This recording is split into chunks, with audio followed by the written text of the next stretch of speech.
Is it a sin? Is it a crime? Loving you, dear, like I do. If it's a crime, then I'm guilty of loving you. Maybe I'm wrong, dreaming of you, dreaming the lonely night through. If it's a crime, then I'm guilty of dreaming of you. What can I do?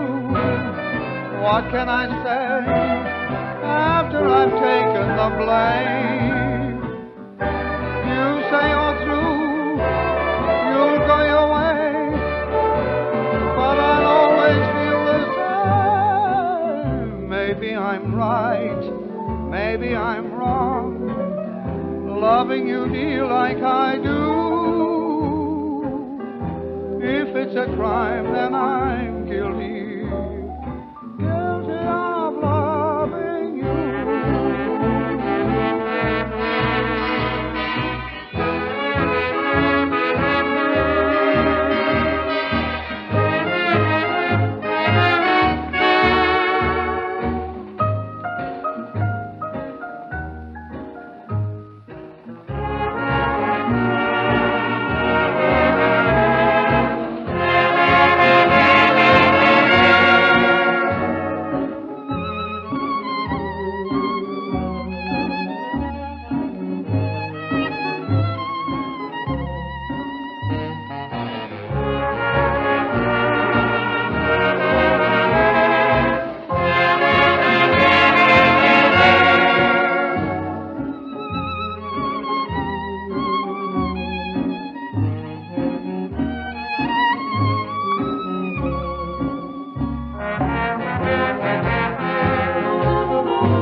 You have just been listening to a play in 8 scenes, specially written for broadcasting by Mr. Humphrey Stoke, called The Sleeping Dog. And that's that. Hope he didn't bore you, Miss Mockridge. Not in the least. I don't like the plays and the stuff he talks. I like the dance music. So does Gordon. You know, Miss Mockridge, every time my brother Gordon comes here, he annoys us by fiddling about trying to get dance music. How many scenes did we miss? 5, I think. I suppose they must have been telling a lot of lies. That's why that man was so angry. The husband, I mean. But which was the husband? Was it the one with the adenoidy voice? Yes, the one with the adenoidy voice. And he went and shot himself. Very pathetic, I'm sure. Rather too many adenoids. Listen to the men. They're probably laughing at something very improper. No, just gossip. Men gossip like anything. Of course they do. Quite right. People who don't like gossip aren't interested in their fellow creatures. I insist upon my publishers gossiping. Yes, but the men pretend it's business. They've got a marvellous excuse now that they're all three directors of the firm. Yes, of course. I think Miss Peel ought to marry Mr. Stanton. Oh? Why? To complete the pattern here. Then there'd be 3 pairs of adoring husbands and wives. I was thinking so all through dinner. There you are, Olwen. I'm almost prepared to marry Charles Stanton myself, to be one of your charmed circle. What a snug little group you are. Are we? Well, aren't you? It is rather nice here. We've been lucky. Enchanting. I hated leaving it. You know I'm in the London office now, not down here at the press. But I come back as often as I can. I'm sure you do. It must be so comforting to be all so settled. Pretty good. But I suppose you miss your brother-in-law. He used to be down here too with you, didn't he? You mean Robert's brother, Martin? Yes. I was in America at the time, and I never quite understood what happened.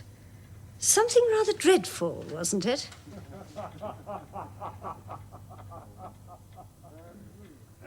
Oh, have I dropped a brick? I always am dropping bricks. No, not at all. It was very distressing for us at first, but it's all right now. Martin shot himself. Oh. It happened nearly a year ago. Last June, in fact. Not here, but at Fallow's End, about 20 miles away. Taken a cottage there. Oh, yes. Dreadful business, of course.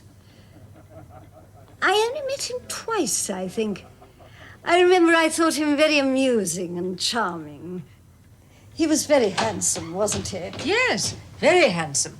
Who was very handsome? May we know? Or is it some grand secret between you?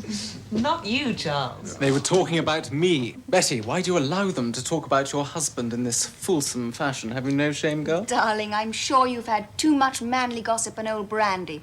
You're beginning to look purple in the face. A typical financier. Oh, sorry to be so long, Frida, but that wretched puppy of yours. What's he doing now? Eating the script of Sonia Williams' new novel. I was afraid it might make him sick. You see, Miss Mockridge, how we talk of you novelists. Yes, I heard you.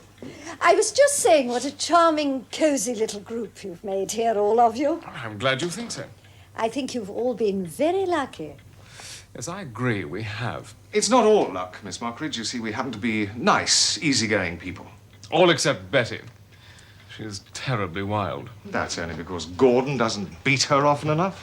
Yet. Yeah. You see, Miss Peel, Mr. Stanton is still the cynical bachelor. I'm afraid he rather spoils the picture. Ah, Miss Peel can't afford to talk. She's transferred herself to the London office and deserted us. I come back here as often as I'm asked. But whether it's to see me or Robert, we can't yet decide. Anyhow, our wives are getting jealous. Oh, frightfully. What's disturbing the ether tonight? Anybody know? Gordon, don't start again. We only just turned it off. What did you hear? Last half of a play. It was called The Sleeping Dog. Why? We're not quite sure. Something to do with telling lies and a gentleman shooting himself. What fun they have at the BBC. You know, I believe I understand that play now. The sleeping dog was the truth, you see, and that man, the husband, insisted upon disturbing it. He was quite right to disturb it. I think it a very sound idea. The truth is a sleeping dog. Of course, we all do spend too much of our lives telling lies and acting them. Oh, but one has to. I'm always fibbing. I do it all day long. You do, darling, you do. It's the secret of my charm. Very likely. But we meant something much more serious. Well, serious or not, I'm all for it coming out. It's healthy. I think it's about as healthy as skidding around a corner at 60. Life's got a lot of dangerous corners, hasn't it, Charles?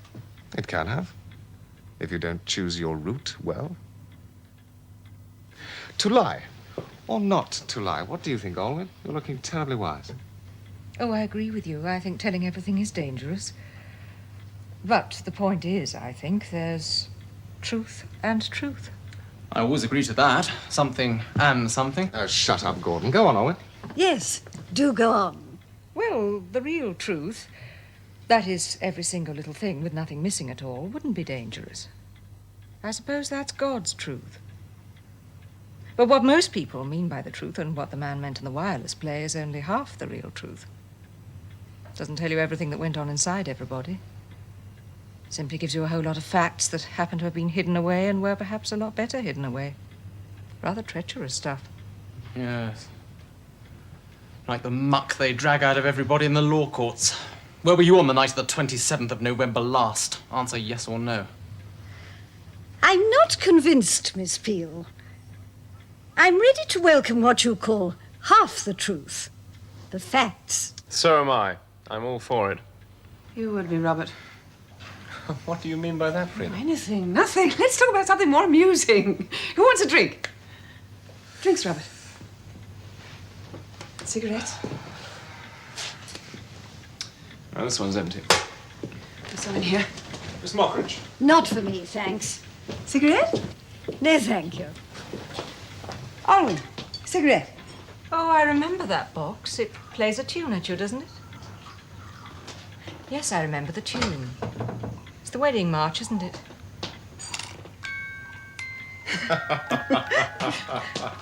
Good, isn't it? It can't be this box that you remember. This is the first time I've had it out. It belonged to someone else. It belonged to Martin, didn't it? He showed it to me. He can't have shown it to you, Alwyn. He didn't have it when you saw him last. I didn't know you hadn't got it then, Frida. That doesn't matter. I do know that Martin couldn't have shown you this box, Alwyn. Couldn't he? No, perhaps he couldn't. I expect I got mixed up. I must have seen a box like it somewhere else and pushed it onto poor Martin because he was always so fond of things like that. Alwyn, I'm going to be rather rude, but I know you won't mind. You know, you suddenly stopped telling the truth then, didn't you? You're absolutely positive this is the box Martin showed you, just as equally Frida is certain it isn't. Well, does that matter? Not a hoot. I'm trying to find some dance music, but this thing has suddenly decided not to function. Oh, don't fiddle with it. Don't bully Gordon. Will you stop him then?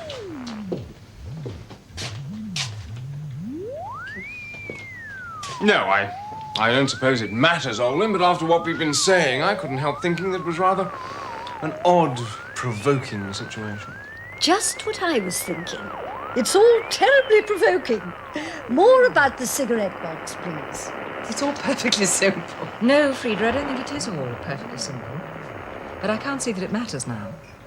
I don't understand you. Yeah, neither do I. First you say this can't have been the same box, and then you start hinting at grand mysteries. I believe you're hiding something, Olwyn, and that's not like you.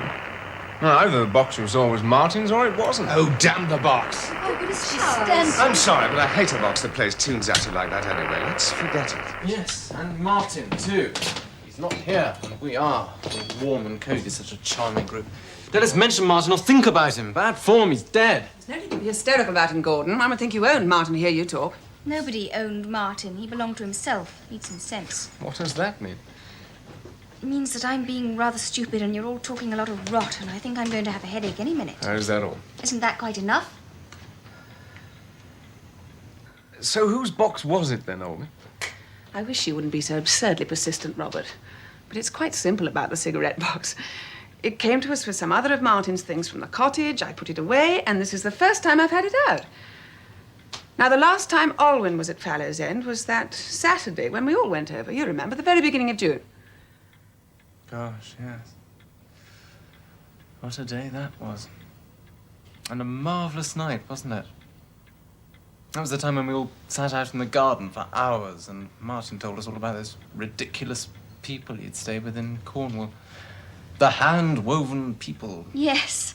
And the long, long, thin woman who always said, "Do you belong?" I don't think I ever had a better day. We'll never have another like that. Yes, it was a good day. No, I had no idea it meant so much to you, Gordon. I suspect it's Robert's old brandy. And those enormous glasses, they go to his head. Well, where do you want them to go? The point is, then, that the first Saturday in June was the last time Alwyn was at Martin's cottage. Yes. And I know that he hadn't got the box there. No, I never remember seeing the thing at the cottage, so there you are, Alwyn. There I am. You are a baby, Robert. I don't know where I am. Out of the dock or the witness box, I hope. Oh, no, please. That would be too disappointing. You know, that wasn't the last time you were at the cottage, Alwyn. Don't you remember? You and I ran over the next Sunday afternoon to see Martin about those little etchings. Yes, true. But I don't remember him showing us the cigarette box. In fact, I've never seen it before. I've never seen it before, and I don't think I ever want to see it again. I've never heard such a lot of fuss about nothing. I wouldn't be too sure about that, Charles. But I may as well tell you, if only to have done with it, that he couldn't have shown you the box that Sunday anyway, because he hadn't got it then. You seem to know an awful lot about it, Frida. That's just what I was going to say. Why are you so grand and knowing about it? I know why. You gave it to him. Did you, Frida? Yes. I gave it to him. Odd you never mentioned it. When did you give it to him? Well, it's quite simple. You remember the day before that awful Saturday, you were staying up in town. I came up for the day. Well, I happened to see the cigarette box at Calthrop's. It was amusing. Rather cheap. So I bought it for Martin. And Calthrop sent it to Martin down at Fallow's End, and he never received it until that final Saturday. No. Well, that's that. I'm sorry, Frida, but it's not quite so simple as all that. You mustn't forget that I was with Martin at the cottage that very Saturday morning. Well, what about it? Well, I was there when the parcel post came with the letters in the morning. I remember Martin had a parcel of books from Jack Brookfield. I don't forget anything about that morning, and neither would you if you'd been dragged into that hellish inquest as I was. But he didn't have that cigarette box. Must have arrived by the afternoon post then. What's the matter? Oh, it doesn't matter at all, Frida, darling. Except that at Fallow's End, parcels are never delivered by the afternoon post. Yes, they are. No. How do you know? Because Martin used to grumble about it. And say that he always got books and manuscripts a day late. That cigarette box didn't arrive in the morning because I saw the post opened, and it couldn't have been delivered in the afternoon. Frida, I don't believe those shop people in town ever sent the box. You took it to Martin yourself, didn't you? What a fool, Gordon. Possibly, but remember, I didn't start all this. You did take it to Martin, didn't you?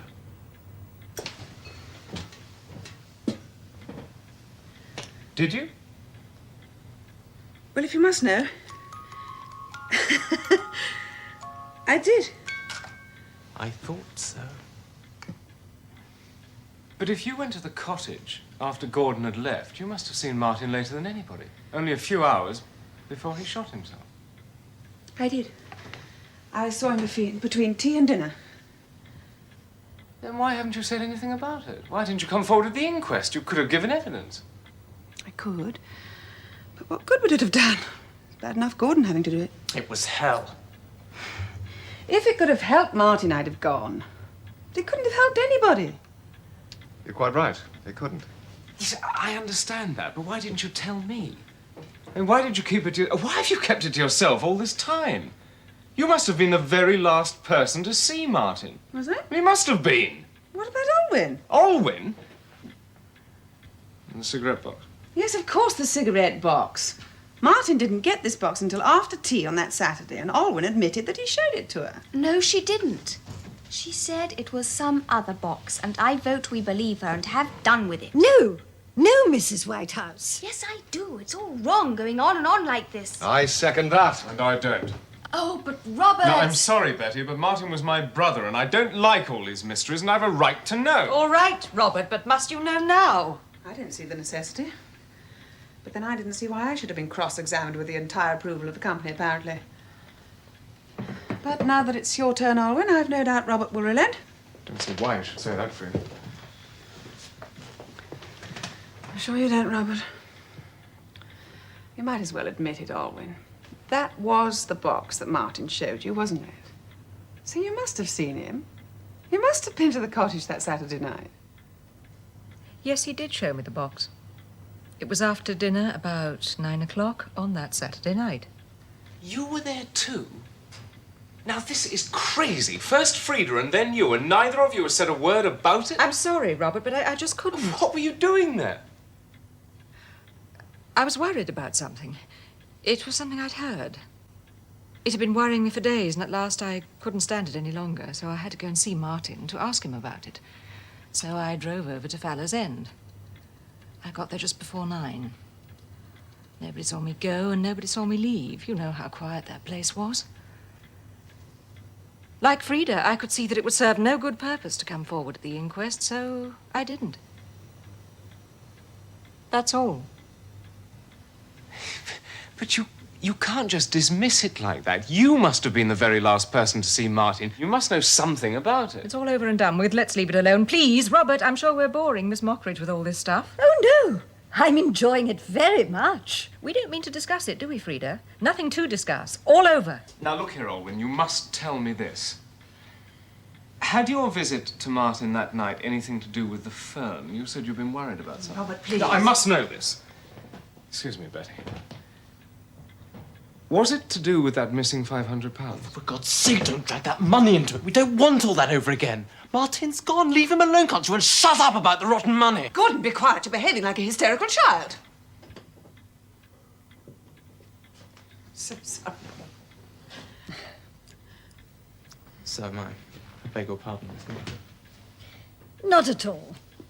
But I think I must be going, if you don't mind. It must be getting late. Oh, no. The Pattersons said they'd send their car over for me. Has it arrived yet, do you know? Yes, I heard it arrive when we left the dining room. He's waiting for you. I'll just... Must you really go? Yes, I really think I ought. It's at least half an hour's run to the Pattersons, and I don't suppose they'd like their car or their chauffeur to be kept out too late. Thank you so much. Pleasure. It's been so delightful seeing you all again. Such a charming little group you make here. Goodbye, Mrs. Whitehouse. Goodbye. Goodbye. I think that you left your lap in my room. I'll wait for you. Goodbye. Goodbye, Miss Mockridge. I hear that you had a very good time in America. Yes, I did. It was very stimulating. Have you ever been? For this relief, much thanks. I'm sorry, but I can't bear that woman. She reminds me too much of a geometry mistress we had at Lawsdale.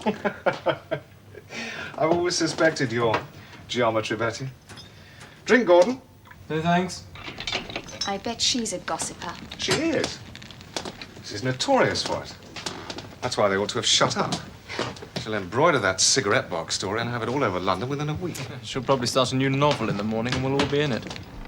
Well, she'll have to use her imagination a bit about me.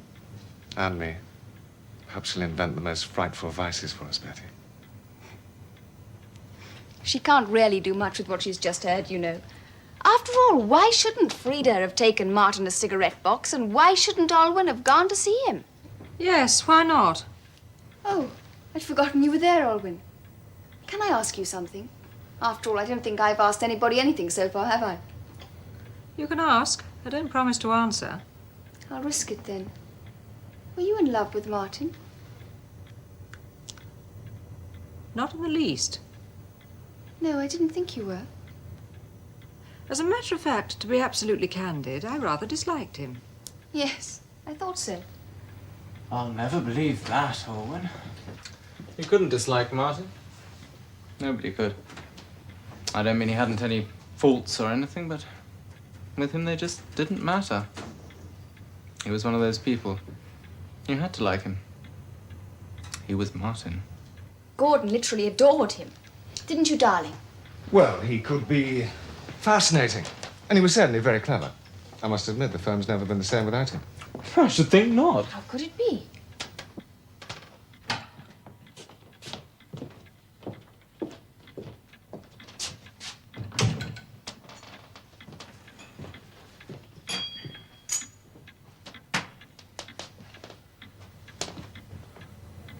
Now we can thrash this out. No, Robert, please. No, I'm sorry, Olwyn, but there's something very odd about all this.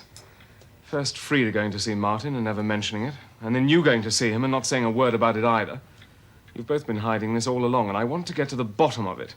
Now, it's up to you, Olwyn. Did you go to see Martin about that missing money? Yes, I did. Did you know then that he'd taken it? No. But you thought he had?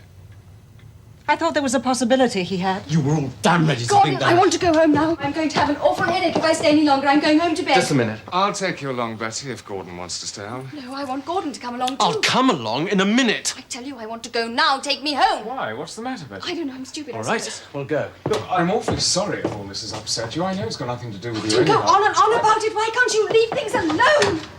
Well, good night, everybody. Well, I'll see the infants home. Then I think I'll turn in myself. Very good of you. Good night. No.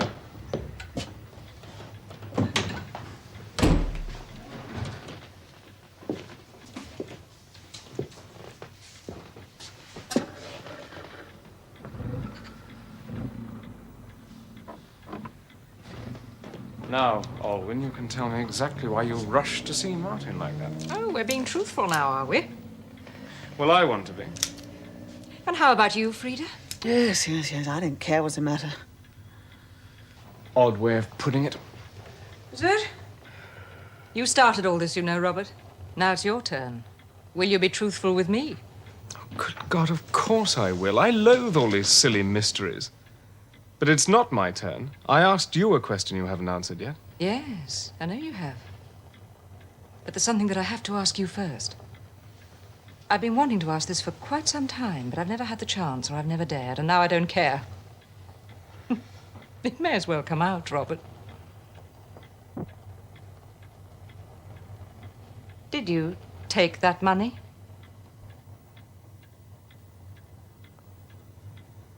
Did I take the money? Yes.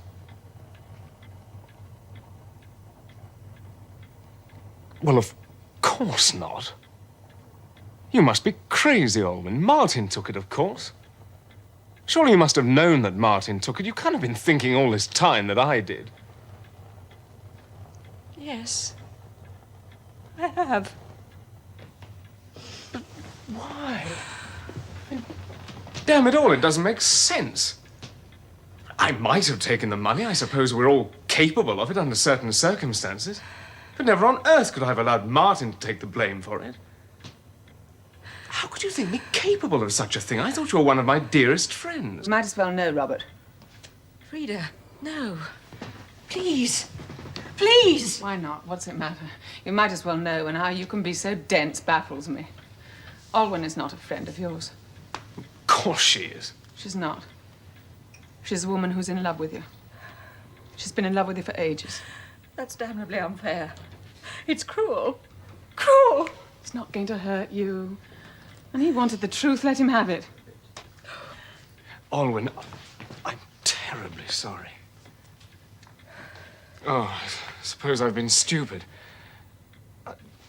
We've always been very good friends, and I've always been very fond of you. Stop. Oh, Frida, that was unforgivable. You had no right to say that. But it's the truth, isn't it? You wanted the truth, Robert, and here it is. Some of it. Alwyn's been in love with you for ages. I don't know exactly how long, but I've been aware of it for the past 18 months. Wives always are aware of these things, you know. And that's not all. I'll tell you now what I've wanted to tell you for some time, that I think you're a fool for not being aware of it yourself, for not responding to it. If somebody loves you like that, then for God's sake, enjoy it. Make the most of it. Hold on to it before it's too late. Oh, Frida. What? I understand now. If you mean that Frida doesn't care for me very much, you're right. We've not been very happy together. Somehow our marriage hasn't worked. Nobody knows, of course. Of course they know. You mean you've told them? Of course I haven't told them. They didn't need to be told. Well, Alwyn just said she understood about it for the first time. No, I knew about that before, Robert. This was something else. Well, what? Don't want to explain. I can't talk about it. There's something horrible to me about it, and I can't tell you why. Something horrible? Yes, something really horrible. Please don't let's talk about it. But Alwyn... No, Frida, please! Very well. But you'll have to tell us about the money now. You said you believed all along that Robert had taken it. Well, it looked to me as though he must have done. But if you thought that Robert had taken it, then you must have known that Martin hadn't. Yes, I was sure after I'd talked to him that last night that Martin hadn't taken it. But you let us all think that he had. I know, but I didn't think it mattered then. It couldn't hurt Martin. He wasn't there to be hurt, and I felt I had to keep quiet. Because of me? Yes, Robert. Because of you. But Martin must have taken the money. No. That's why he did what he did. He was scared he'd be found out and he couldn't face it. No, it wasn't like that at all. You must believe me. I'm positive that Martin never touched that money. It wasn't Martin's style at all, doing some sneaky work with a cheque. I knew he could be wild and rather cruel sometimes, but he couldn't be a cautious, cunning little sneak thief. It wasn't his style at all. He spent enough of it. He was badly in debt, you know. Yes, but that's just the point. He didn't mind being in debt. He could have cheerfully gone on being in debt. Money simply didn't matter. Now, you loathe being in debt. You're entirely different. Oh, yes, and that was one reason why Owen, what gave you the impression that I had taken the money? Martin was sure that you had. He told me so. Martin told you? Yes. Martin thought that I had taken the money, but he knew me better than that. Why on earth should he have thought that? Well, you thought he was the thief. You didn't know him any better, it seemed. Yes, well, that's different. There were special circumstances, and anyway, I'd been told something. Besides, I wasn't all that sure. It wasn't until after he shot himself that I felt certain. You say that you'd been told something? But Martin had been told something, too. He'd been told that you'd taken that cheque. My God. And do you know who told him? I can guess. Who? Stanton, wasn't it? Oh, my He practically proved it to me. Said he didn't want Martin found out, said we'd all stand in together, all that sort of nonsense. But don't you see? He told Martin all that, too. And Martin would never have told me had he not been sure that I'd never give you away. Stanton. Then it was Stanton himself who got that money. Well, it looks like it. Well, I'm sure it was, and he's capable of it. He played Robert and Martin off against one another. It doesn't follow that Stanton himself was the thief. Of course he was. No, wait. Let's just clear this up. Old Slater wanted some money, and your father signed a bearer check for $500. Slater always insisted on bearer checks, though God alone knows why. Anyway, he was ill the next morning and he didn't come in. And when he did, 3 days later, the check wasn't there. It had been taken to a bank and cashed. Not the firm's usual branch, because the check was drawn on Mr. Whitehouse's private account. Now, only Stanton, Martin, or I could have got at that check. Except dear old Watson, and he certainly didn't take it. And now, this is the point. None of us was known at your father's branch at all. But they said the fellow who cashed the check was about Martin's age or mine, which certainly ruled out Stanton. Your father wouldn't have them identified at his bank, I remember. No, he was too fond of them all. And too hurt. Well, I understood that he simply wanted the one who had taken the money to confess and then go. Yes, he told me that, too. Me too. My father was like that, of course. But what made you believe that Martin had taken the cheque? Well, all the evidence pointed to Martin and me, and I knew I hadn't taken it. And Stanton told... Stanton told me that he had seen Martin coming out of your father's room. Stanton told Martin he'd seen you coming out of his room.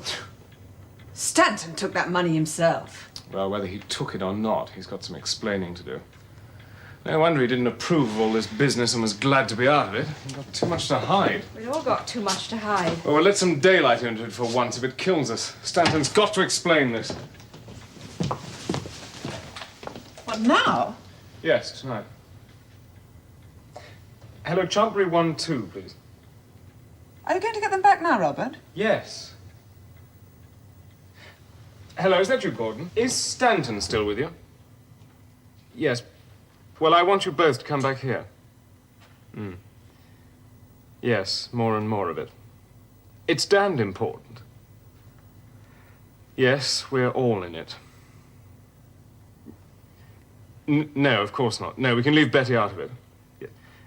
And be as quick as you can, will you? Yes. Goodbye.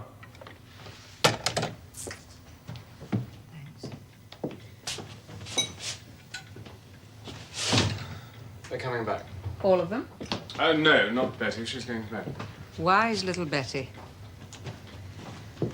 don't see why you should use that tone of voice, Alwyn, as though Betty were cleverly dodging something. You know very well she's not mixed up in this business. Do I? Well, don't you? Poor Robert. Look at him now. This is really serious, he's saying to himself. How we give ourselves away. It's a wonder we have any secrets at all. Alwyn, you've no right to sneer at Betty like that. You know very well it's better to keep her out of it. Yes, we mustn't soil her pure young mind. Well, she's younger than we are, and she's terribly sensitive. You saw what happened just now, before they left. She couldn't stand the atmosphere of all this. That's not Yes, because of... well, obviously you dislike her, Alwyn. I can't imagine why. She's always had the greatest admiration for you. Well, I'm sorry, Robert, but I can't return her admiration, except for her looks. I don't dislike her. I just can't feel as sorry for her as I ought to be. Sorry for her? Is it necessary for you, or anybody else for that matter, to feel sorry for her? I suspect not, Robert. Anyway, I'm now facing the most urgent problem. The sort of problem that only a woman has to face. If a man is to be dragged back to your house to be told he's a liar and a cad and a sneak and a possible thief, oughtn't one to make a few sandwiches for him? Huh. Got no sandwiches from me. Well, no sincerity, no sandwiches. That's your motto, isn't it? No? Oh, dear. How heavy we all are without Martin. How he would have adored all this. He'd have invented the most extravagant and incredible sins to confess to. Oh, don't look so dreadfully solemn, you two. I can't help thinking about bright remarks and sandwiches.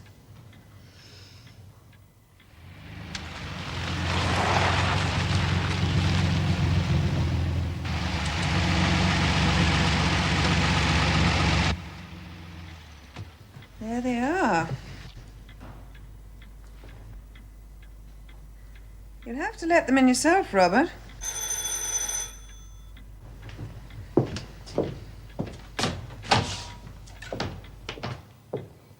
Have you really known her a long time? Yes. More than a year. I've often wanted to say something to you about it. What would you have said? Don't quite know. Something idiotic. But friendly. Very friendly. I only guessed about you tonight, Frida. Seems so obvious, I can't think why I never guessed before. Neither can I. This is all quite mad, isn't it? Quite mad. And rapidly getting madder. I don't care, do you? It's rather a relief. I really can't.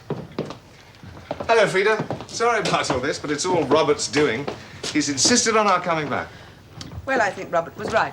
That's a change, anyhow. Well, what's it all about? Chiefly about that money. Oh, well, I thought as much. Why can't you leave poor Martin alone? Now, wait a minute, Gordon. Martin didn't take that check. What? Is that true? Are you sure? Yes. Well, if he didn't, who did? And why did he shoot himself? We were hoping you'd tell us. You're being funny, Robert. Not a bit. I didn't ask you back here to be funny. You told me that you were practically certain that Martin took that check. Yes. And I told you why I thought so. All the evidence pointed that way. And what happened afterwards proved that I was right. Did it? Well, didn't it? If it did, why did you tell Martin that you thought Robert had taken it? Don't be ridiculous, Frida. Why should I tell Martin that I thought Robert had done it? Well, that's what we want to know. Of course I didn't. Yes, you did. Olwen, are you in this too? Yes, I'm in it too. Because you lied like that to Martin, telling him you were sure that Robert had taken that check. You've given me hours and hours of misery. I never meant to, Olwen. How could I know that you'd go and see Martin and that he would tell you? It doesn't matter whether you knew or not. It was a mean, vile lie, and after this I feel I never want to speak to you again. I'm sorry, Olwen. I would rather have anything happen than that. You do believe that, don't you? The rest of us don't seem to matter very much, but you owe us a few explanations. Yes. You better stop lying now, Stanton. Why did you play Martin and me off against each other? There can only be one explanation. Because he took that check himself. My God, you didn't, did you, Stanton? Yes, I did. Then you're a rotten swine, Stanton. I don't care about the money, but you let Martin take the blame. You let everybody think he was the thief. But you let... I did not let Martin take the blame. He wasn't the sort to take the blame. You ought to know that.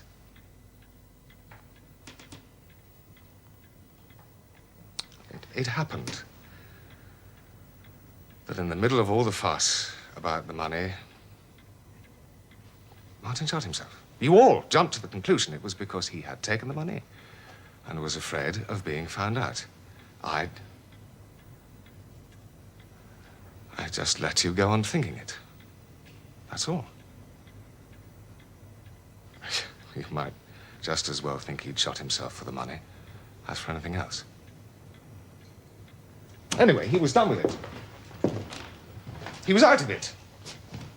Besides, where he's gone, it doesn't matter a damn whether people here think you've stolen £500 or not. But you deliberately tried to shift the blame onto Martin or me. Of course he did. That's what makes it so foul. Not really. I've not the least intention of letting anyone else be punished for what I'd done. I was only playing for time. I took that cheque because I had to have some money quickly. I didn't know where to turn. I knew that I could square it within a week. I knew, too, that if necessary, I could make it all right with old Slater. He was a sportsman. But when it all came out, I had to play for time, and that seemed to be the easiest way of doing it. But you couldn't have cashed the cheque at the bank yourself. No, I got somebody else to do that for me, a fellow who could keep his mouth shut. It was pure coincidence that he was the same age and build as you and Martin. Oh, don't go thinking there was any deep-laid plot. There wasn't. There never is in real life. It was all improvised and haphazard and damn stupid. Why didn't you confess to this before? Why the devil should I? Well, if you can't understand that, it's hopeless for us to try and show you. But there is such a thing as common honesty and decency. Is there? I wonder. Don't forget, before you become too self-righteous, that you happen to be taking the lid off them. Might be somebody else's turn before we finished. Possibly. But that doesn't explain why you've kept so quiet about all this. I should have thought it did. Martin's suicide put paid to the whole thing. Nobody wanted to talk about it after that. Dear Martin must have done it. So we won't mention it. That was the line. It wasn't the £500. I'd have been glad to replace that, but I knew damn well that if I'd confessed, the old man would have had me out of the firm in 2 minutes. I wasn't one of his pets like you and Martin. I'd had to work myself up from nothing in that firm. I hadn't been brought in because I had the right university and social backgrounds. If the old man had thought for a minute that I'd done it, there'd have been none of this hush-hush business. He'd have felt like calling in the police. Don't forget, I'd been a junior clerk in the office. You fellows hadn't. Makes a difference, I can tell you. But my father's been retired from the firm for 6 months. Well, what if he has? The whole thing was over and done with. Why open it up again? It might never have been mentioned if you hadn't started this damn fool inquisition tonight. Robert and Gordon and I were working well together in the firm. What would have happened if I'd confessed? Where are we? Who's better off because of this? You're not, it's true. But Martin is, and the people who cared about Martin. Are they? Of course they are. Don't be too sure. At least we know he wasn't a mean thief. And that's all you do know.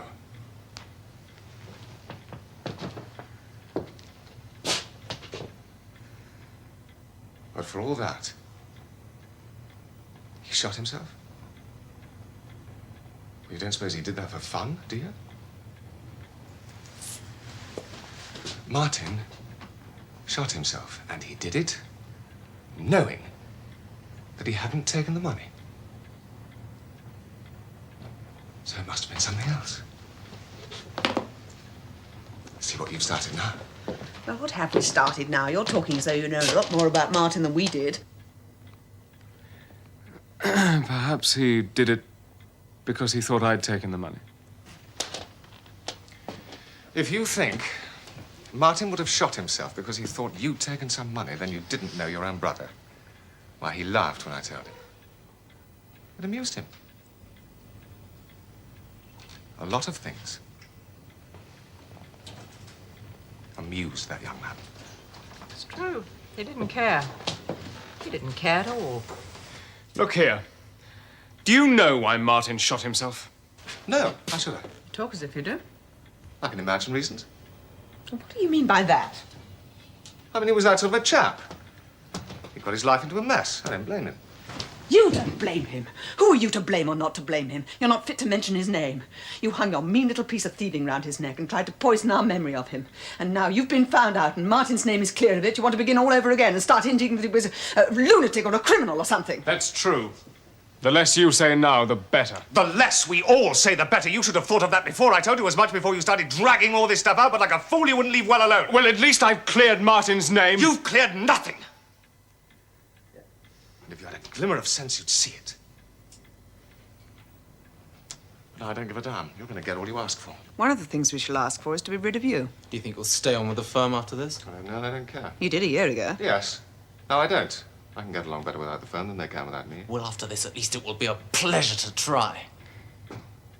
You always hated Martin, and I knew it. I had my reasons.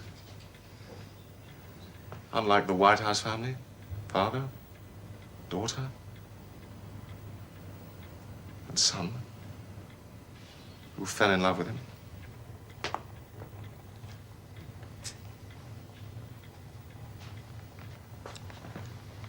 I must ask you to take that back, Stanton. Or kindly explain yourself. I'll take nothing back. Please, don't let's have any more. We've all said too much already. I'm sorry, Olwen, but you can't blame me. I'm waiting for your explanation. Can't you see it's me he's getting at? Is that true, Stanton? Why do you think that Frida is so angry with me? There can only be one reason. I've known it for a long time. She was in love with Martin.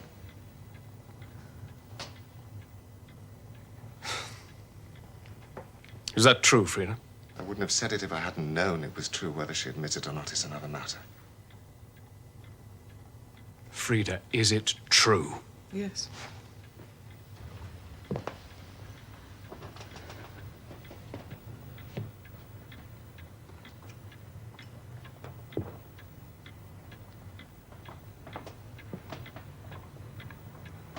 That's been the trouble all along.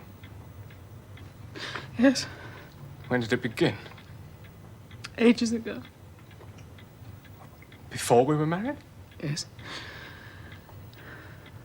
I thought I could break it then. I did for a little time. But it came back worse than ever. I wish you'd told me before. I wanted to. Hundreds of times I seem to have tried. I've said the opening lines to myself, you know, and sometimes I've hardly known if I didn't actually say them out loud to you. Why didn't I say it for myself? Seems plain enough now. I know now when it began. It was when we were all down at Tintagel that summer. Yes. That's when it began. Tintagel. That lovely, lovely summer. Nothing's ever been quite real since then. Martin went away walking. And you said you'd stay a few days with the Hutchinsons. Was that? Yes. Martin and I spent that little time together. It was the only time that we did really spend together. It didn't mean very much to him. It was a sort of experiment, that's all. Didn't he care? No, not really. If he had done, it would have all been so simple. That's why I never told you. And I thought that when we were married, it would be different. It wasn't fair on you, I know. I thought it would be all right. And so did Martin. But it wasn't. It was hopeless. But you don't know how hopeless it was. For me. Why didn't he tell me himself? He knew how unhappy I was. He couldn't. He was afraid of you. Martin, afraid of me? Yes, he was. That's nonsense. Wasn't afraid of anybody, certainly not of me. Yes, he was. In some strange way. He was, Robert. I knew that. So did I. He told me that when you're really angry, you'll stop at nothing.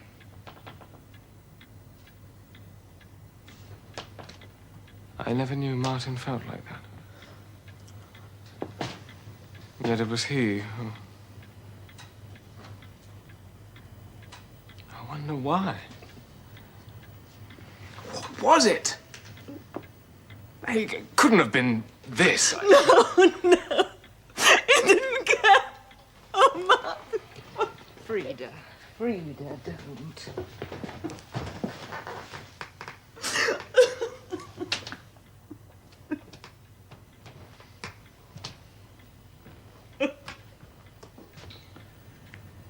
And that's how it goes on, you see, Captain. Good evening's work you've done.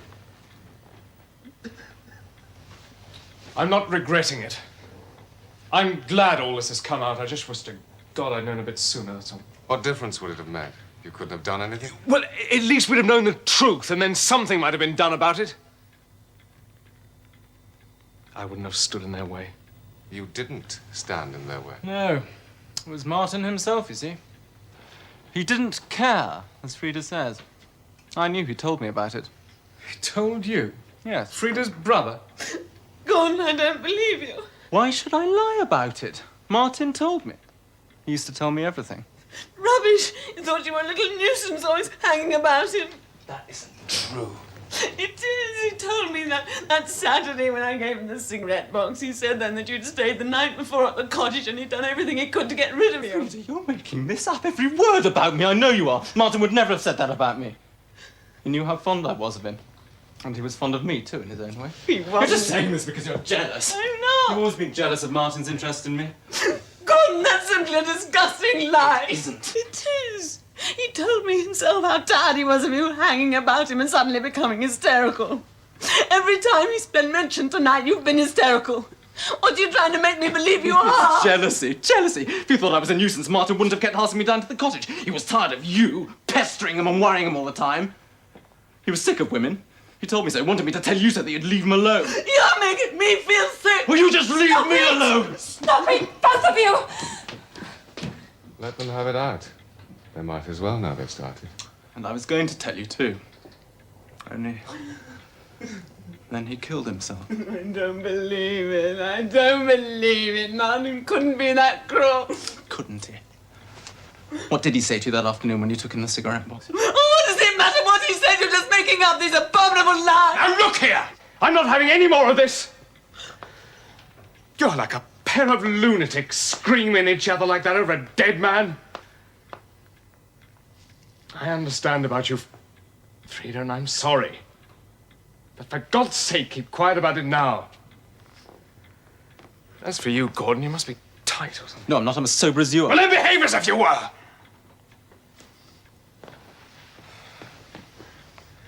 You're not a child. I know Martin was a friend of yours. Friend of mine? He wasn't a friend of mine. You talk like a fish. Martin was the only person on earth I really cared about. I couldn't help it. There he was. I'd have done anything for him. £500. My God, I'd have stolen £5,000 from the firm if Martin had asked me to. He was the most marvellous person I'd ever known. Sometimes I tried to hate him. Sometimes he gave me a hell of a time, but it didn't really matter. He was Martin. And I'd rather be with him, even if he was just jeering at me all the time, than be with anybody else I've ever known. I'm like Frida since he died. I haven't really cared a damn. I've just been passing the time. He didn't really care for women at all. He tried to amuse himself with them, but he really distrusted them, disliked them. He told me so many a time. Martin told me everything! And that was the finest thing that ever happened to me. And now you can call me any name you like. I don't care. What about Betty? You can leave her out of this. Well, I want to, but I can't help thinking Well, you about needn't. her. She can look after herself. That's just what she can't do, and you're just sick. Well, I don't see it, and I know Betty better than you do. You know everyone better than anyone else, don't you? Oh, you would say that, wouldn't you? I can't help it if Martin liked me better than he liked you. How do you know that? Stop that! Stop that, both of you. Can't you see that Martin was making mischief just to amuse himself? No, I can't. He wasn't like that. Oh, no. Not at all like that. You couldn't ask for a quieter, simpler, more sincere fellow. Nobody's going to pretend he was that. But at least he didn't steal money and then try to put the blame on other people. We could all start talking like that, you know, Frida, just throwing things at each other's heads, but I suggest we don't. Oh, I agree. And I do want Frida and Gordon to realize that it's simply madness quarreling about anything Martin ever said to them, because he was a born mischief maker and as cruel as a cat. It's one of the reasons why I disliked him so much. You disliked him? Yes. Sorry, Robert, but I didn't like Martin. I detested him, and you ought to have seen that. I saw it, and you were quite right, Alwyn. I'm afraid you always are. Oh, no, I'm not. I trust your judgment. So would I, for that matter. No, no, And you're the only one of us that's going to come out of this as sound as you went in. no. It's not true. No, it was Owen and that damn cigarette box that started the whole business. No, that was nothing. I knew about that all along. You knew about what? I knew you'd been to see Martin that Saturday night. You knew? Yes. How could you? I don't understand. I was spending that weekend at my own cottage. You remember the garage where the road forks? You stopped there that night for some petrol. Yes, I believe I did. They told me. And they said you'd taken the Fallows End Road, so I knew you must have been going to see Martin. You couldn't possibly be going anywhere else, could you? It's quite simple. And you've known about it all this time? Yes, all this time.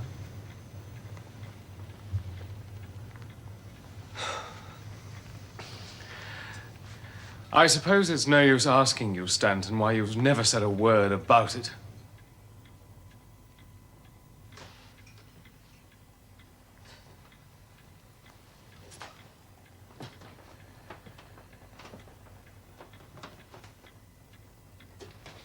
I'm afraid not. I think I've done my share in the confession box tonight. Well, I wish I'd known a bit more, that's all. There was I dragged into that foul inquest. Did I know this? Did I know that? My God, and all the time I wasn't the last person he talked to at all. Frida had been there sometime in the afternoon, and Alwyn was there that very night, at the very moment, for all we know. Don't talk rubbish. Well, is it rubbish? After all, what do we know? What was Alwyn doing there? She's told us that. She went there to talk to Martin about the money. And how far does that take us? What do you mean by that? He means, I imagine, that Alwyn hasn't told us very much so far. We know that she went to see Martin to talk about the missing money, and we know that Martin thought that Robert had taken it, and that's all we do know. Yes, we don't know how long she was there, or what Martin said to her, or anything. It's a good job she wasn't pushed in front of that coroner, or they'd have had it out of her in no time. I think it's up to her to tell us a little more. Well, there's no need to sound so damn vindictive about it. What is it? There's nobody there. Well, there was somebody, I swear. They'd be listening. Well, they couldn't have chosen a better night for it. There's no sign of anybody. Thank the Lord for that. Who on earth can this be? Oh, don't ask me, I haven't the least idea. Go and see. We don't want anybody interrupting us now. Well, don't let them interrupt us, whoever they are. Glad to see who it is.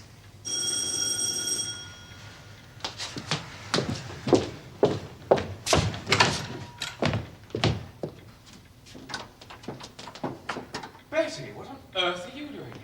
You've been talking about me. I know you have. No, we haven't. You've never been mentioned. I know you have. I can feel it. That's why I had to come back. We haven't, I tell I you. thought you'd gone to bed, Betty. What's the matter? You're talking about me, all of you. I know you are. I wanted to go to bed, then I couldn't. I couldn't stand it. I had to come back. Well, you were wrong. As a matter of fact, you're the one person we haven't been talking about. Is that true? Yes, of course. You were outside just now, weren't you? You were outside the window, listening. No. I wasn't listening. I was trying to see exactly who was here and what you all looked like. You see, I was... Sure, you were all saying things about me. Nobody said a word about you.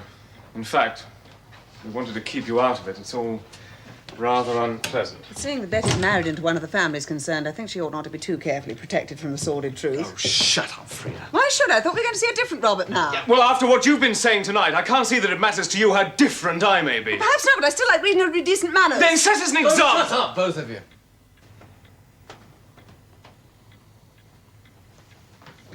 What have you been talking about then? It began about the money. You mean that Martin took it? Martin didn't take it. We know that now. Stanton took that money. He's admitted it. Admitted it? Stanton? Oh, surely it's impossible. Sounds impossible, doesn't it, Betty? It isn't. I'm sorry to go down with such a bump in your estimation, but this is our night for telling the truth. And I've had to admit that I took the money. Terrible, isn't it?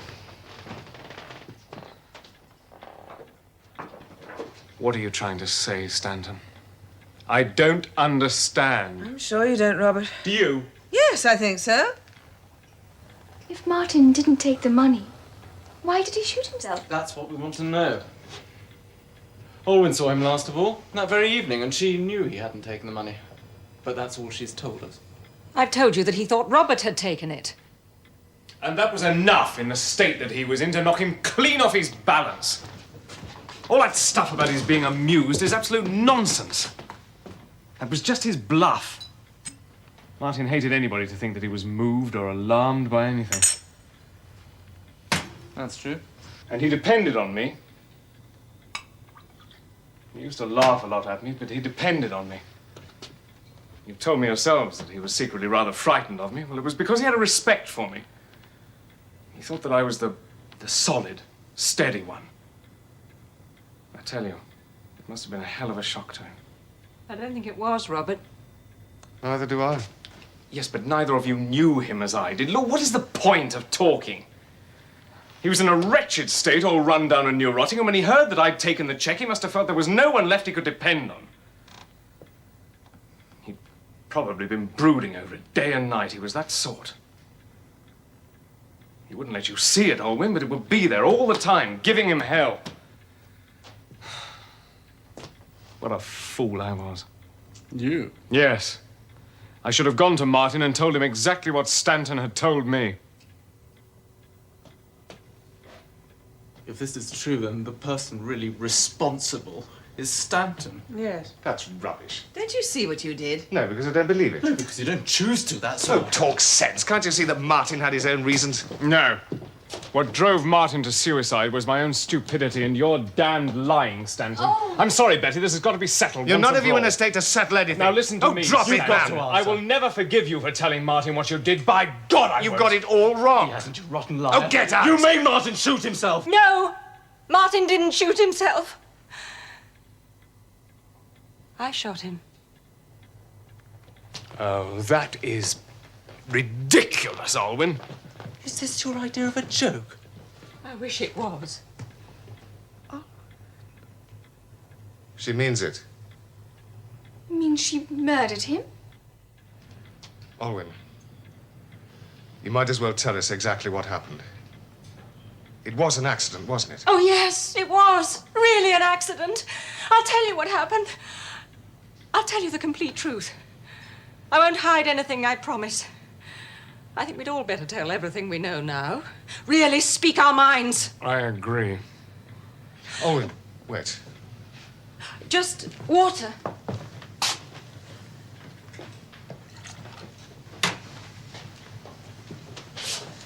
Thanks.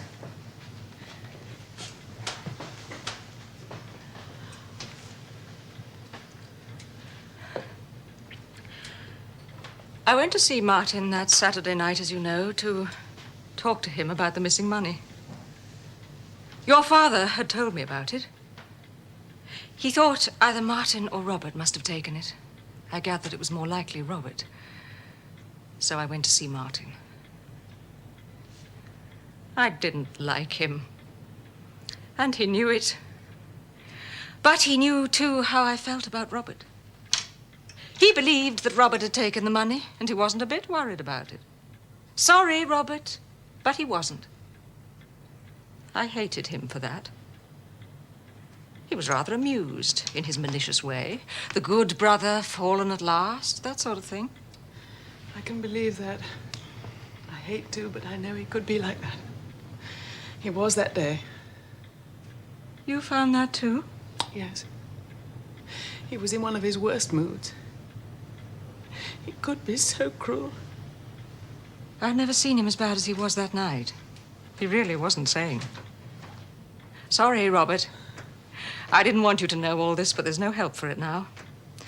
You see, Martin had been taking some sort of drug. What, dope? I can't believe it. It's true, Captain. I knew it. So did I. He made me try some once, but I didn't like it. It just made me feel rather sick. He took some while I was there. It was in little white tablets. It had a horrible effect on him. I can see him now. His eyes were... He really wasn't sane. What happened? I try not to think about it. It's so horrible. He knew I didn't care for him, but he couldn't believe that I really disliked him. He thought everyone, young, male, female, ought to be in love with him. Yes. He began taunting me. He said I was a priggish spinster full of repressions who'd never really lived. He kept telling me that I disliked him because I was trying to repress a total fascination he had for me. That all these repressions were bad for me, and that I'd never lived and I never would live unless I... Oh, he went on and on. I should have left. But I felt I couldn't while he was in that state. In a way, I was sorry for him because really he was ill. He was sick in his mind, and I thought maybe I could calm him down. Well, after all, he wasn't a stranger. He was one of our own set, mixed up with most of the people I like best in the world. I tried hard to stop him, but everything I said, it seemed to make him worse. He grew more and more excited. I started laughing at him. And then he showed me some drawings he had. Disgusting, obscene things by some Belgian or other. Oh, my God. I'm sorry, Frida. Martin. Martin. He wasn't like that, really. If you'd known him as I'd known him before. Well, don't listen to any more. I'll stop if you like. You can't stop now, Olwen. Anyway, there isn't much more to tell. I tried to push the drawings away. It excited him more and more.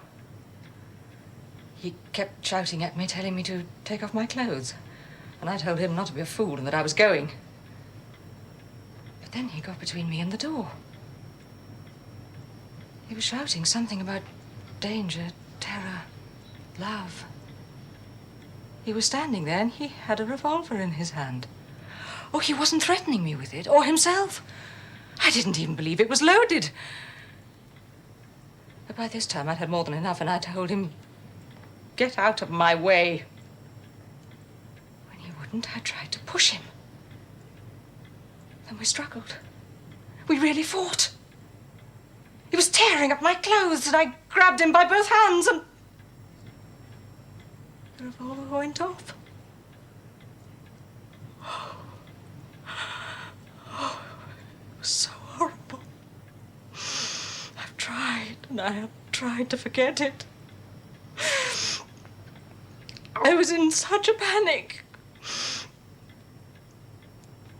only he'd been wounded. But he wasn't. He was dead.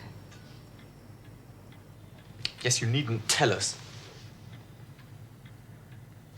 I rushed outside and I sat in the car for I don't know how long. Couldn't move. It was late, there was nobody about. You know how lonely that cottage was. I just sat on and on in the car, shivering. It was all so quiet. So horribly quiet. Oh, God. You can't be blamed, Olwen. Of course you can't be blamed.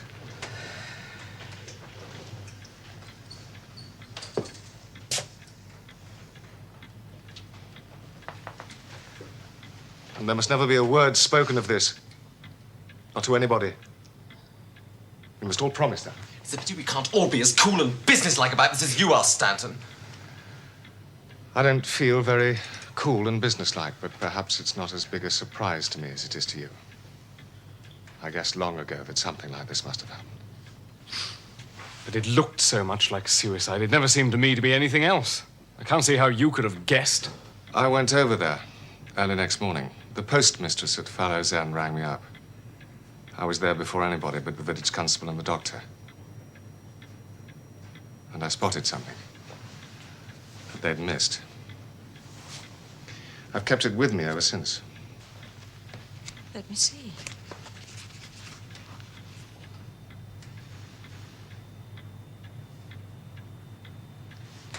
So that's how you knew?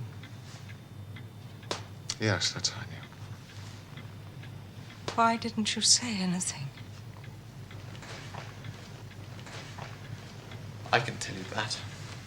He didn't say anything because he wanted everybody to think that Martin had shot himself. See, that meant that Martin must have taken the money. That's about it, I suppose. It falls into line with everything we've heard from him tonight. No. There happened to be another reason, and much more important. I knew that if Olwyn had had a hand in Martin's death, then something like that must have happened. And so Olwyn couldn't be blamed. I knew her better than any of you. Or felt I did. And I trusted her. In fact, she's the only person I would trust. You never even hinted to me that you knew. Surprising, isn't it? What a chance I missed to capture your interest, if only for a few minutes. But I couldn't take that line with you. I suppose even nowadays, when we're all so damn tough, there has to be one person who's really important to you. And for me, you've been that person. For a long time. I also knew that you were saying nothing in order to protect Robert, and that didn't make it any easier for me. No. What a shame.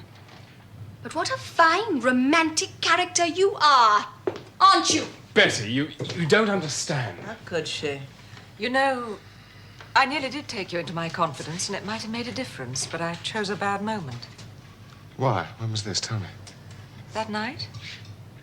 I told you I'd sat in the car for some time, unable to do anything, but then I felt I had to tell someone, and you were the nearest person. You came over to my cottage?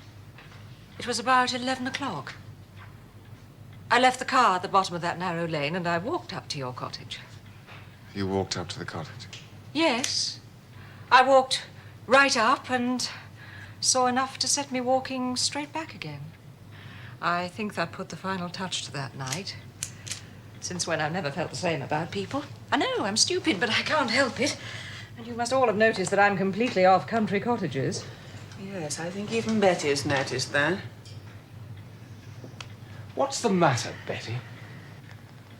What a little liar you are, Betty. Haven't we all been liars? Betty hasn't. Maybe a fool, Robert. Of course she has. She's lied like fury. What about? Why don't you ask her? Oh, what does it matter? Leave the child alone. I am not a child. That's the mistake you've all made.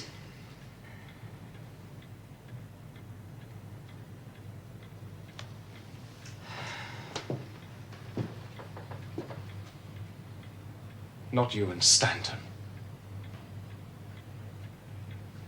Why don't you tell them? It's ridiculous. How can she? Don't be absurd. Robert, I saw them together at Stanton's cottage that night. I won't take even your word for this, Olwyn. Besides, there are other possible explanations. Oh, drop this, man. We've had enough of it already. I'm going. You're not going. They'll be a fool.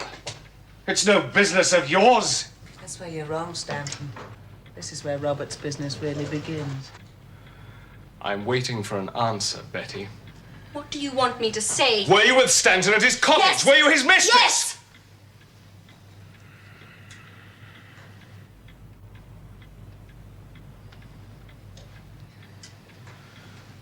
My God.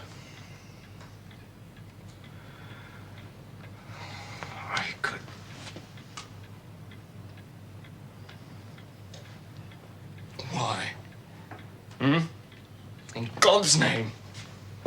How could you? How could you? How could I? Because I'm not a child. And I'm not a little pretty doll, that's why.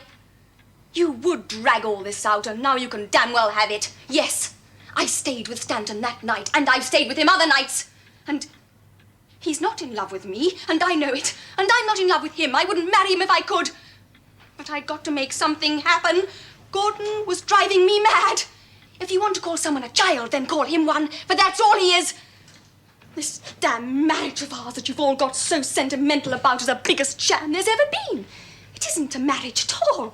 It's just nothing. Pretense, pretense, pretense. Betty darling and Gordon darling, when all the time he's mooning over his Martin, and the very sight of him makes me want to scream. Betty, please. It's not my fault. I was in love with him when we were married. I wouldn't have looked at anybody else if he'd been real. But he just isn't there. He can't even talk to me. For God's sake, shut up, Betty. I won't shut up. They want to know the truth and they can have it. I don't care. I've had nothing out of my marriage but shame and misery. Oh, Betty, that's nonsense. If I were the nice little doll you all thought me, perhaps it wouldn't have mattered. But I'm not. I'm a woman. And Stanton was the one person who guessed what was happening and treated me like a woman. I wouldn't have blamed you if you'd gone and fallen in love properly with someone. But this was just a low, sordid intrigue, a dirty little affair not worth all your silly lies. Oh, I suppose Stanton was the rich uncle in America who kept giving you all those fine presents. Yes, he was. You couldn't even be generous, though you'd have given your precious Martin everything we'd got. I knew Stanton didn't really care for me, so I got what I could out of him. Served you right. Men who say they're in love with one woman and keep spending their weekends with another deserve all they get. Is that why you suddenly found yourself so short of money that you needed that £500? Yes. Funny how it all works out, isn't it? And Betty's responsible for everything. For all this misery. For Martin. You see? Always Martin. If I was responsible for all that, then it's your fault, really, Gordon, because you are responsible for everything that happened to me.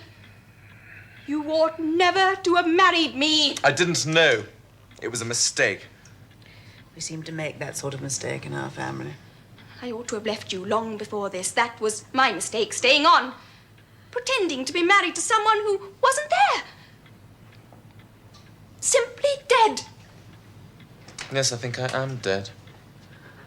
I think I died last summer. Olwyn shot me. Gordon, I think that's rather stupid and affected. I meant it, Olwyn.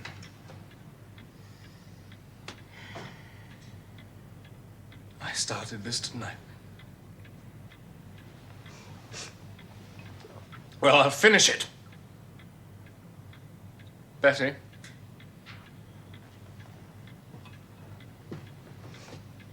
I worshipped you. I suppose you knew that.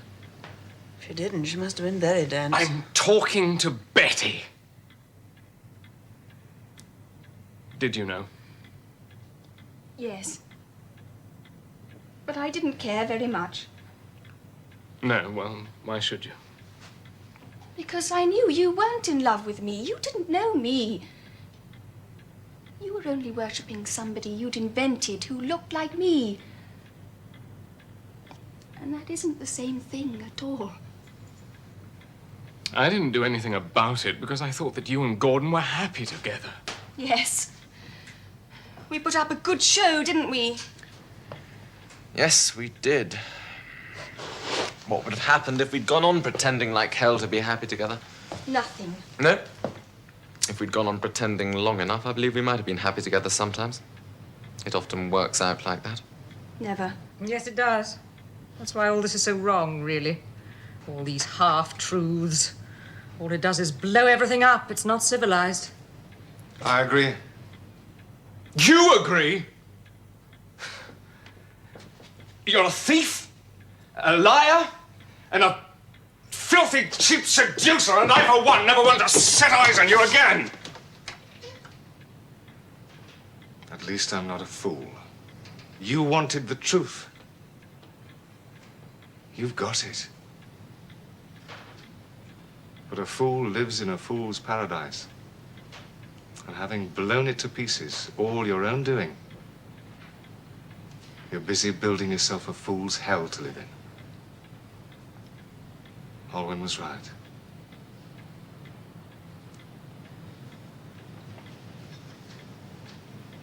I'll get out.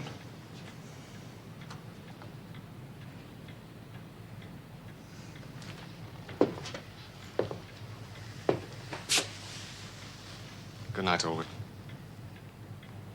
I'm sorry about all this. So am I. Good night, Frida. Good night. I suppose you two are coming along? With you? And don't forget, Stanton, you owe the firm £500 and a resignation. You're going to take it that way, are you? Yes, I'm going to take it that way. You'll regret it. Good night. Don't trouble. I can find my way out. Don't be too hasty, Gordon. For all his faults, Stanton's a first-class man at his job, and if he goes, the firm will suffer. The firm will have to suffer, that's all. I couldn't work with him after this. Oh, don't worry. It's not a case of the firm's suffering. The firm is smashed to hell. Nonsense. Is it? I don't think so. Well, Betty, darling, I think we'd better return to our happy little home, our dear little nest. Don't, Gordon. I'll let you out. Goodbye. Why do you look like that? I'm not saying goodbye to you. I don't know you. I never did, it seems. All I'm saying goodbye to is this.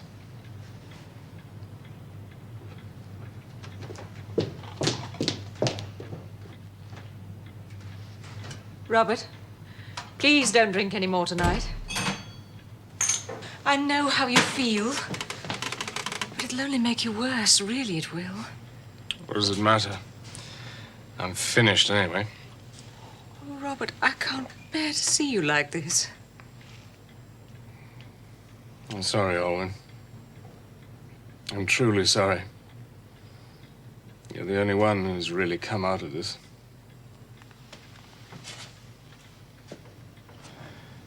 Strange, isn't it? That you should have been feeling like that about me all this time. Yes, all this time. I am sorry. I'm not. Well, for myself, I mean. I ought to be, but I'm not. It hurts, but it keeps me going. And now I've stopped going. Something's broken inside. It won't seem so bad tomorrow. It never does. It isn't going to seem any better tomorrow. Frida will help you. After all, Robert, she is fond of you. Not really. It isn't that she dislikes me. Every now and then she hates me. Now I see why, of course. She hates me because I'm Robert, not Martin, because he's dead. And I'm alive. She may feel differently after tonight. Doubt it. But then again, you see, I don't care whether she changes or not. I don't care. You know there's nothing I wouldn't do for you, Robert. I'll go away with you if you like now. Tonight. But nothing happens inside. That's the damned awful, cruel thing. Nothing happens.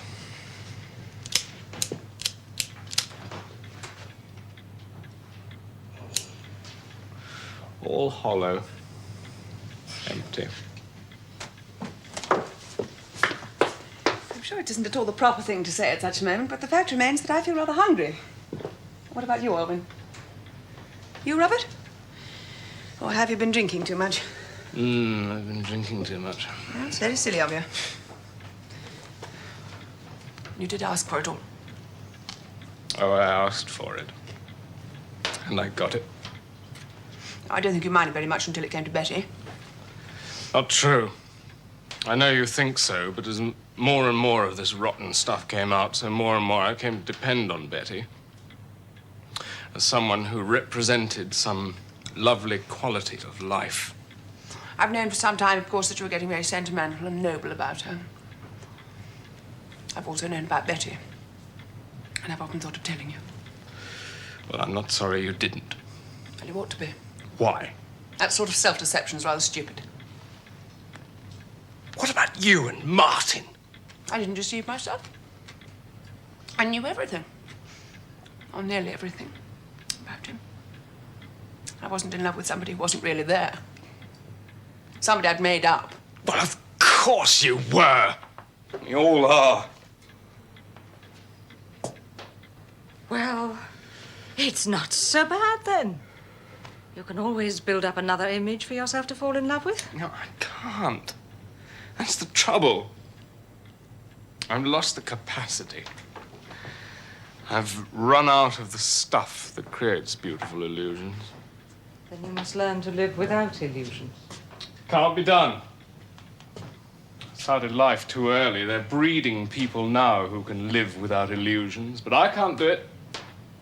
I've lived among illusions. You have. Well, what if I have? Given me hope and courage, helped me to live. Suppose we should get all that from faith. Well, I haven't got any. No religion, no nothing. Just this damn farmyard to live in. A few bloody glands and secretions and nerves and... Still, didn't look too bad. I had my little illusions, you see. And why didn't you leave them alone instead of clamoring for the truth all night like a fool? Because I am a fool. That's the answer. Stanton was right. I started this evening with something to keep me going. Good memories of Martin. A wife who, if she didn't love me, at least seemed too good for me. Two partners I admired and respected. There was a girl I could idealize, but Robert, now... please, we know! No, you don't know. You can't know, not as I do. You wouldn't stand there as if we just had some damn stupid squabble over a hand at bridge. Frida, can't you do something? Do not understand. I am not living in the same world now. Everything is gone. My brother was an obscene lunatic. Stop that! And my wife doted on him. One of my partners is a liar and a cheat. The other, oh, Christ alone knows what he is. And the girl is a common, money-grubbing little bitch. So... No. Oh, no. No. Oh, Robert. Please, please. He's got a revolver in there. Robert! It can't happen. It shan't happen.